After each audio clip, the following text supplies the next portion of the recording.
everyone. I've got Tracy here from FECPAC talking about this new technology that is available. Do you want to tell us about it? Yeah, absolutely. So this is what we call our micro eye, and it gives the ability, it's effectively a digital microscope, and it enables farmers to do fecal egg counts on farm in real time. So rather than having to run a sample into your vet or your local retailer, you can collect the sample, put it through this machine. It takes a photo of the sample, uploads it to our lab. Our technicians do the markup.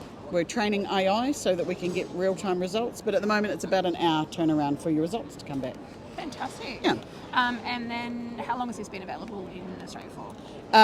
So in Australia for about 6 or 7 years.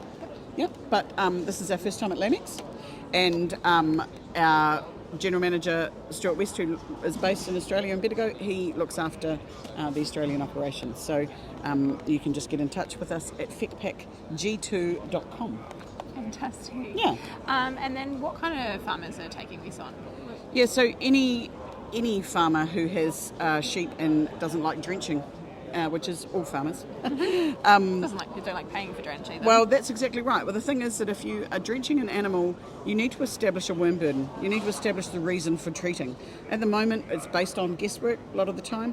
The other flip side of that is that if you have brought the animals in and you've drenched them, and that drench has been ineffective, you have wasted your time and energy and money. So in the livestock industry for the last however many years, 50 or so years, we have just done the same thing over and over, and we are creating quite a drench resistance profile across. In New Zealand it's slightly worse than Australia, but Australia is definitely following in our footsteps, sadly. So if you think about a parasite burden, 10% is in the animal and 90% is on the ground. And so as an industry, we're spending all of our time, energy and money focusing on 10% of the problem.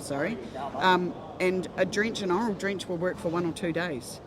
So you are trying to solve a problem by dealing with 10% of the problem for 1 day a month and expecting huge results. So we need to flip it on its ear.